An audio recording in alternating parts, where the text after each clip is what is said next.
trying that out, I started having fun with it. And then suddenly it was like, that iterative process picked up because there's a great quote, Marcus Aurelius, "The obstacle on the road becomes the way." Okay. And, is that from Ryan Holiday book or something? Or? Yeah. Obstacle is the way. He paraphrased it for the book. That's actually one of my favorite books of all time. I love Ryan. Yeah, it's a great book. But I try to think of that all the time, where it's just like, if something seems really difficult, that means that it's probably the next opportunity for you. How much of a game can somebody build in 3 weeks of time?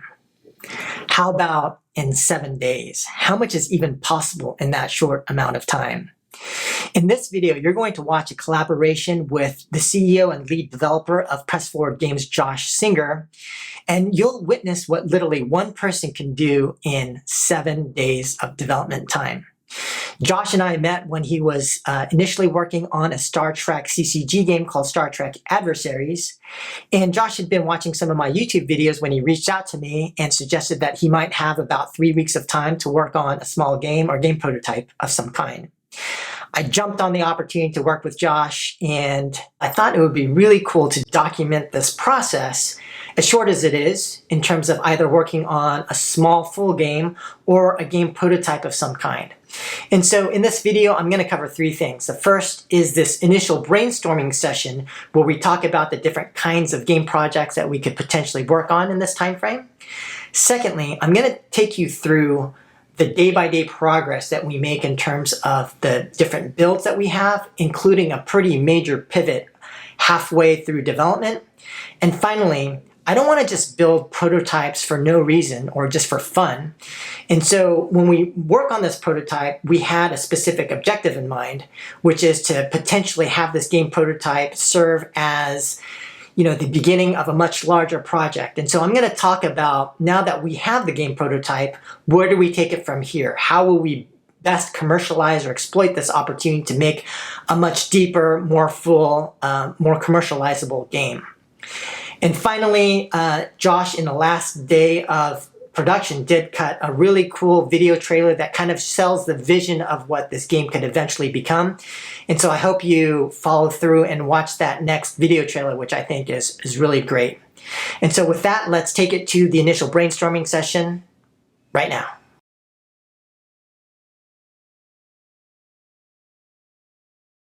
Okay, so just to recap the situation, we've got maybe 3 weeks, 4 weeks max in terms of potential development time to work on some kind of prototype. And I think what we're trying to figure out is there something interesting that we could work on that could potentially lead to something bigger, or maybe there's even a complete game that we can kind of put together and launch. And Josh, I know from a Puppet Master perspective, you guys really like and have more depth and experience around RPG-based games, card battle type of games. And so in the ideal situation, that would be the type of prototype or game that we would potentially work on. Yeah, I mean, if we can go with something kind of, RPG based, I think that plays to our strengths. Okay. And then obviously just kind of card games are where our interests lie naturally. So, right.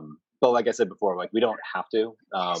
I think Archero ended up being, unfortunately, a bad place to start looking for concepts. I played that and I was like, oh man, this is so different than what I thought it was. Yeah, well, I mean, I think just talking about Archero, I think that Archero probably from the gameplay perspective is probably a bad fit, because that is more about the gameplay, the experience, the kind of movement and that sort of thing. But I would say from a control scheme and perspective, that from that point of view, that Archero actually has some pretty good lessons for us. With here's some of the interesting things about Archero, right? So one, the very simple control scheme, instead of 3 variables of control around movement, aiming, shooting, it's just they've constrained it down to just movement. So that's pretty interesting. Then they've taken a longer sort of PvE game experience and they've really split it up into every room, right? So you do a room, you solve it. Then and so that kind of solves the longer session time on mobile devices, where it's okay, I could solve a room and then I can just stop and do something else. You know, if you're waiting in line, you could just solve that room and stop. And so it helps break out the longer term gameplay, but then it also engages you over a longer period of time so that you kind of have a deeper engagement. And then just that perspective as well, in terms of I felt the perspective that they had is very good for mobile, and just being able to move the guy around, I felt was pretty good. So I think from that point of view, there are lessons that we can learn from Archero, although the gameplay itself, relative to the interests of your studio and your team and what you guys are good at, that part I would agree is probably not a good fit. I don't know if you agree with those other points or not.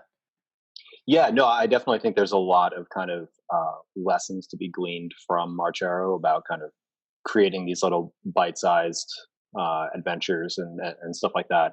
But yeah, I think ultimately it was just kind of it's more of a dexterity game than an RPG. I think we're looking to do something closer to less streak gameplay. I think one of the things that turned me off from that game, for instance, is the fact that if you don't get past one of the bosses or you don't get past a certain level, you're essentially starting back at the beginning again.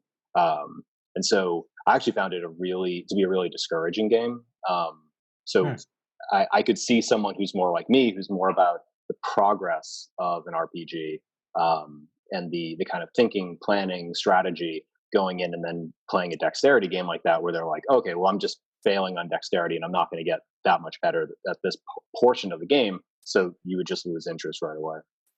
Yeah, although I would say that I would give it more of a shot, because in terms of RPG progression, they do, in my opinion, a pretty good job in terms of developing a simple RPG progression based system, both in terms of there's like a skills thing where, if you once you get enough of a certain resource, you can start investing into different skills on a kind of random variable based way. And then there's also an equipment system where, as you're going through, you collect equipment, you can upgrade and fuse equipment. So they've made the meta system, they've made kind of a simplified meta system targeting a casual sort of player. And so from that perspective, I think they've done a pretty good job as well. But no, I get what you're saying though, in terms of like that kind of gameplay not being a good fit for your studio. 100% agree with. That's totally fine.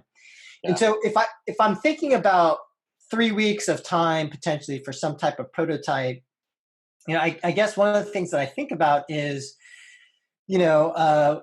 one, that's a very short amount of time. What can we potentially develop or prove out that would be the best use of that time? And so kind of the way that I'm thinking is kind of two paths. One is we talked about some, pretty simple types of games, whether it's, Paul's idea about a multiplayer Mr. Ah, or some type of, mutually assured destruction type of game, where they're so simple that there's a lot that we can develop in 3 weeks. And given the speed and competency of your team, we may even be able to get pretty close to even completing a game in that amount of time, or at least being able to put something out where we at least find out what the D1 or early retention D1 to D3 of that type of a game could look like.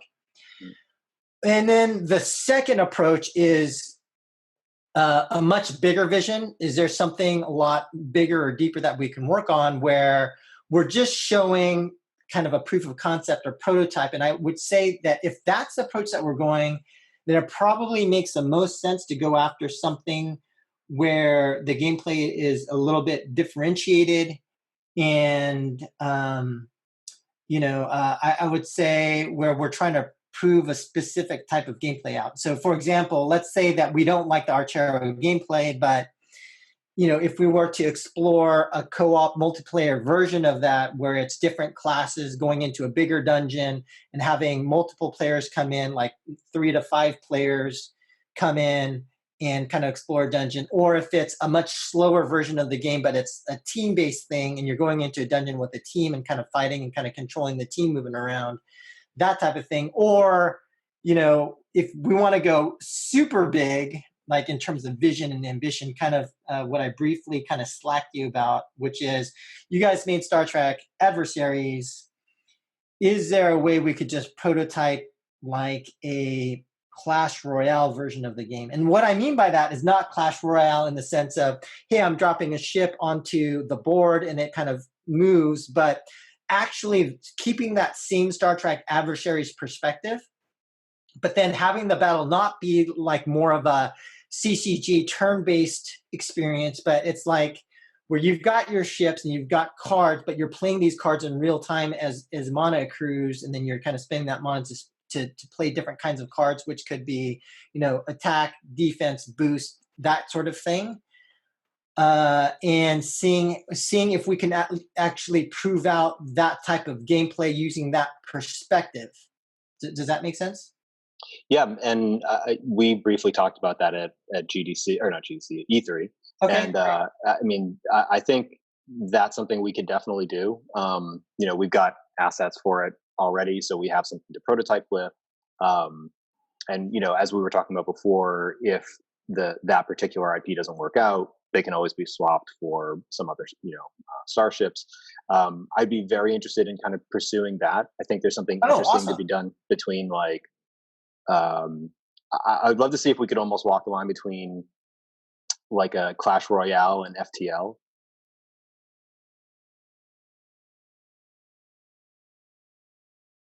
So after some back and forth over Slack with Josh over the weekend, we decided to actually pursue a Star Trek Clash Royale type of game.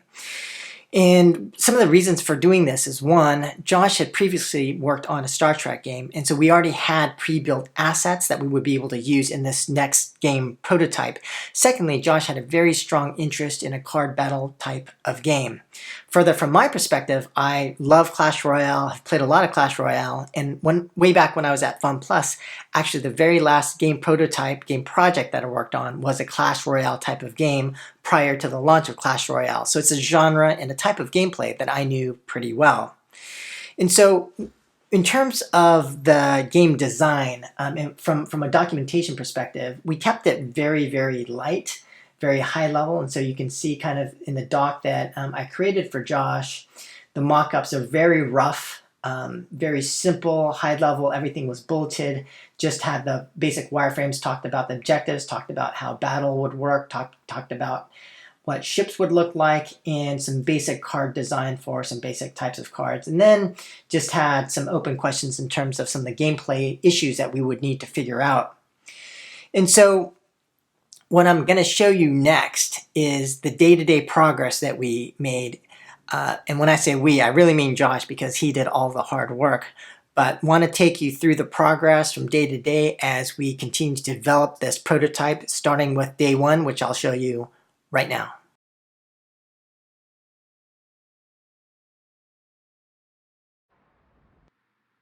Hey everyone, so this is the initial prototype that Josh created. As you can see here, we've got our ships on our side and enemy ships on the other. It's kind of 3 ships versus 3 of their ships. And we've got essentially different cards. We tried to kind of design with different cards associated with each of the ships. So if I tap on a different ship, they unlock different cards. And then when I tap a card like a Riker that costs 4, the mana bar goes down, very similar to Clash Royale. So just trying a few different things just to see what's kind of fun or not.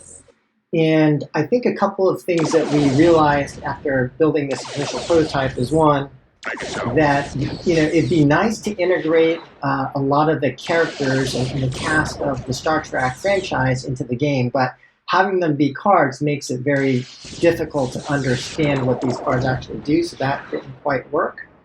And then also in terms of the original design that I had put forth, where even if we had like each of these cards be like a missile or a photon torpedo or something like that, then when you cast this card, let's say this was a photon torpedo, then would that just kind of fire from our side to their side? Do I put this card onto a ship and then the ship fires that card, or how does that actually work? And so that also was kind of confusing. But what we were able to see is, would this kind of gameplay actually work in terms of having real-time combat and casting cards in some way. And I think that part was kind of fun, but again, from a gameplay perspective, it was very confusing in terms of, like, again, integrating the cast, and if the cards were intuitive, like weapons or whatever, then seeing what happens with those cards that were played, whether the cards were actually coming from a ship or they were just coming from our side. And if it comes from our side, then that's also kind of weird too. So that was the basic issues that we kind of saw just from the initial prototype. And that was essentially day one.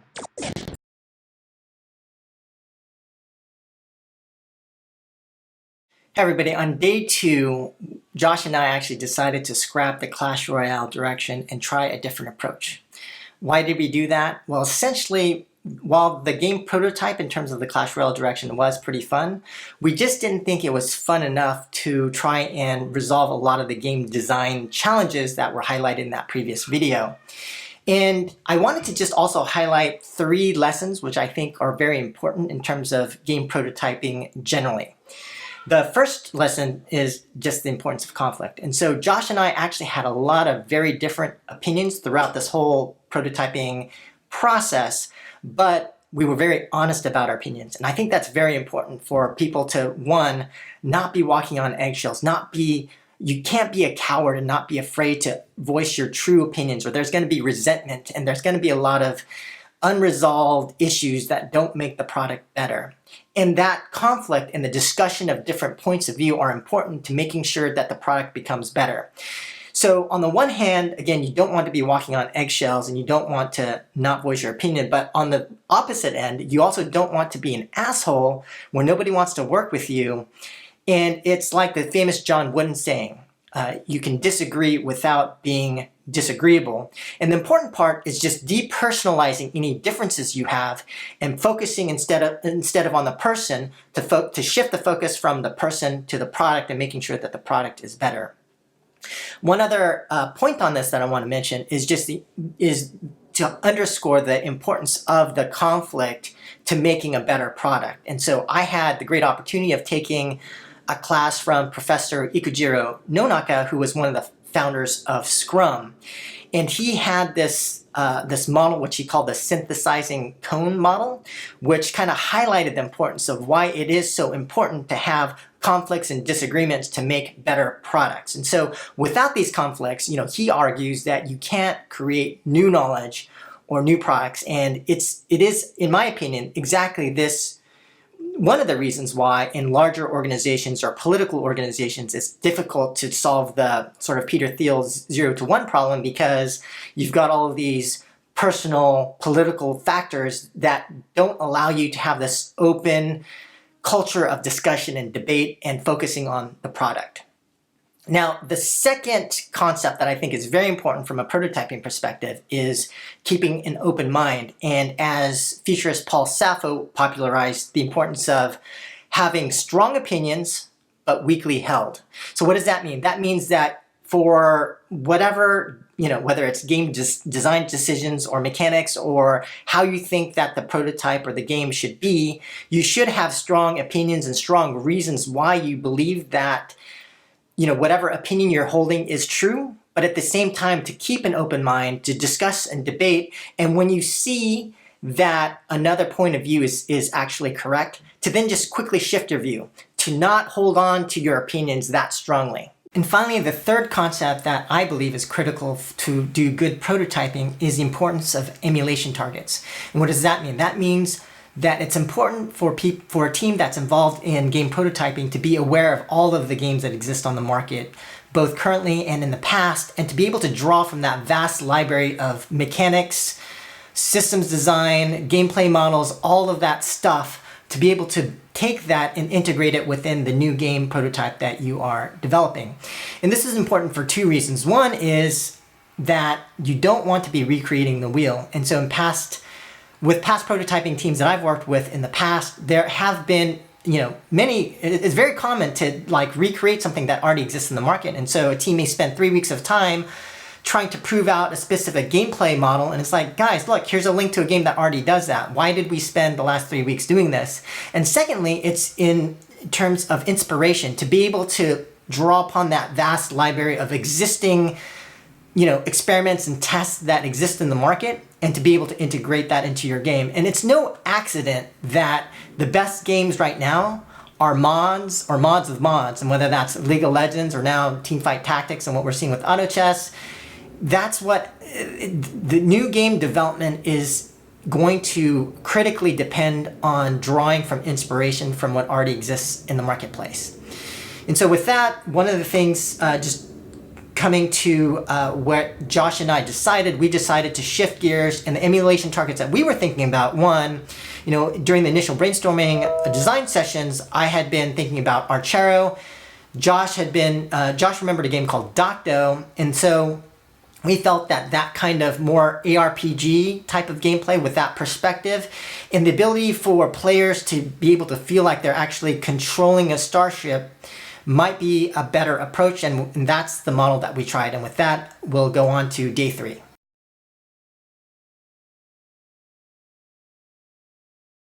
Okay, so this is the new build using more of the Docto sort of Archero style. You can see kind of the influence from Docto in terms of the speed and movement of the ship. It's kind of slow. So I personally don't like this speed because I'm thinking in terms of emulation targets, I'm thinking more Archero, which is a lot faster. And you can see the influence of Docto in terms of what Josh is thinking. We still have these character cards, which to me is still a little bit confusing in terms of if I hit Riker and then it does something, and then I'll hit Beverly. We're here on an errand of mercy. But it's kind of hard to understand what those cards do, and the action for me is a little bit slow. And then we also have these sliders here to move the ship, the scale of the ship. I think for me personally, I also was hoping to get it a little bit scaled out a bit more. And at least for them, I thought that the game was a little bit hard as well. A little bit slow, a little bit hard, a little bit confusing in terms of cards. And so here, cruising around. But it's kind of, you can kind of see the promise of the game in terms of what I think a lot of fans want, which is to actually be a starship and kind of cruise around and shoot stuff. I think that is the type of gameplay and fiction that Star Trek fans want, and one that we're here on an errand where of we mercy. kind of saw the initial promise just from this initial prototype there. We're here on an errand of mercy.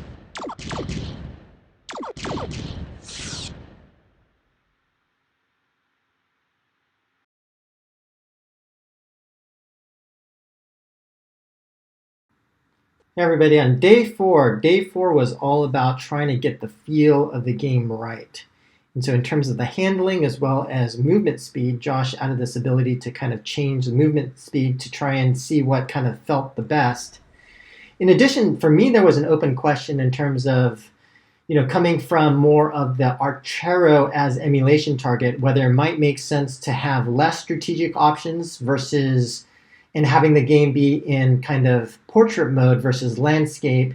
And I think by looking and playing this sort of landscape model and having the strategic options on the side, that I was convinced by Josh that this was actually the better approach.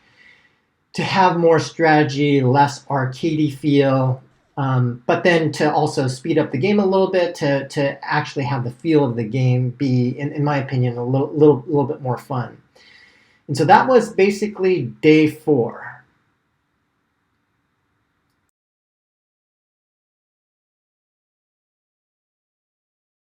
Hey folks, on day 5, what we wanted to now experiment with is, you can see that there's kind of like an initial setup screen now instead of jumping right into the gameplay. And what we wanted to experiment with was whether we had the ability to create a lot of different types of ships that had a different feel. And so kind of changing around the type of attacks, the type of movement speed, the type of handling each of these ships had, and to see if it actually felt good. And so just going into the gameplay, whether we felt like having these different ships made sense and whether we can give them enough characteristics that were different, that made them feel different enough, but also fun. So that was the main focus for day 5. And I would say that it was a pretty good day.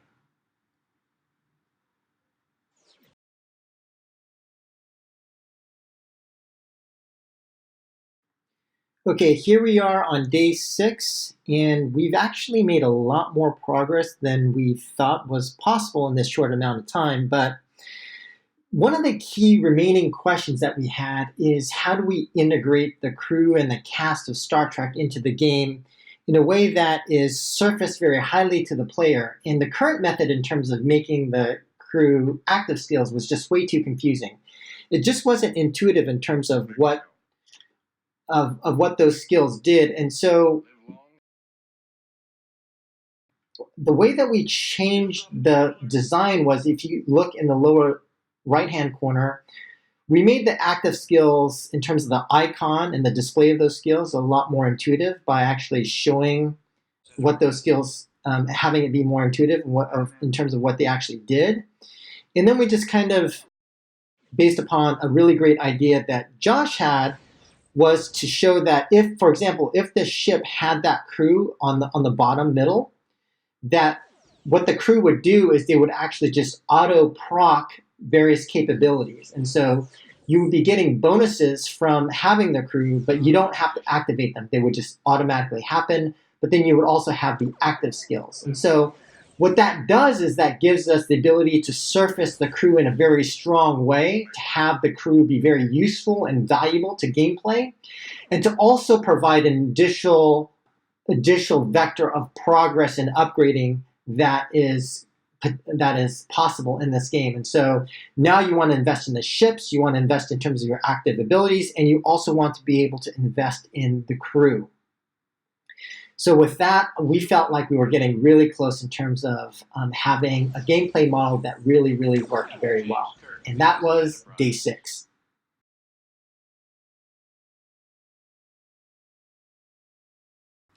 Hey folks, day 7, and there has been so much progress in the game, and the game is feeling super fun. So there's only a couple of things that we actually wanted to try out. The first is in terms of the new system with respect to crew, that the different sorts of capabilities and abilities feel fun and make sense. And so basically trying out those different passive auto-procced skills and whether that makes sense. And then in terms of battle, making sure that we actually surface those crew capabilities in a much stronger way. And so when those skills from the crew proc, as you can see, it kind of shows up above the ship. And finally, having the ability to provide better indicators of quest objectives. And so in the upper right HUD, you can see yellow dots, and that indicates a star base. And so for this particular mission, it might be to destroy those star bases. And so having better objective indicators was another thing we wanted to just kind of try out. But I wouldn't say that that's like a major risk, but one that we just wanted to try and play with. And with that, we felt like we basically have a game that's super fun and that we can actually have different kinds of gameplay against. And so now there are different risks associated with the specific path that we go down, but I'll talk about that in a little bit more detail next.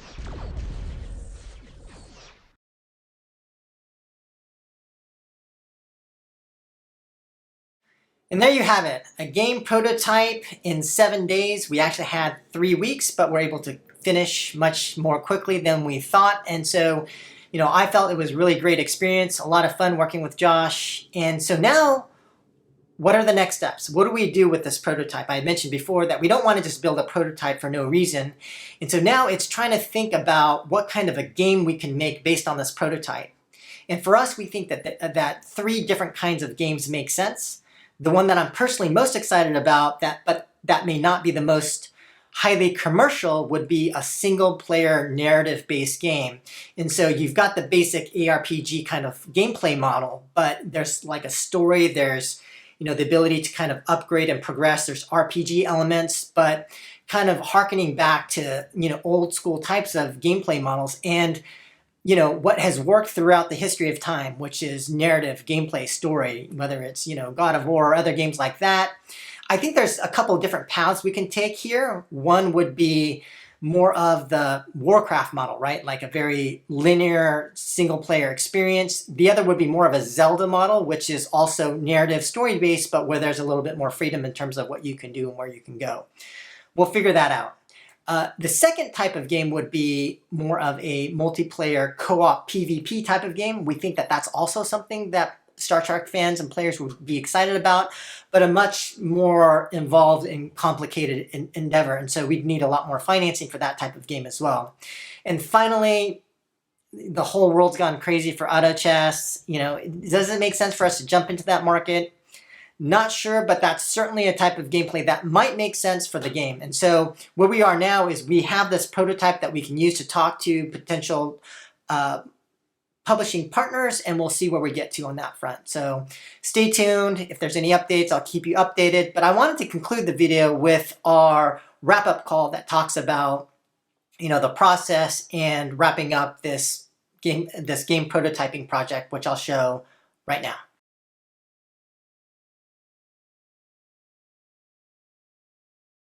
No, I think, I was just looking at the, sort of at the build dates. Yeah, it's like basically from the first build to 21 is 7 days basically. Yeah.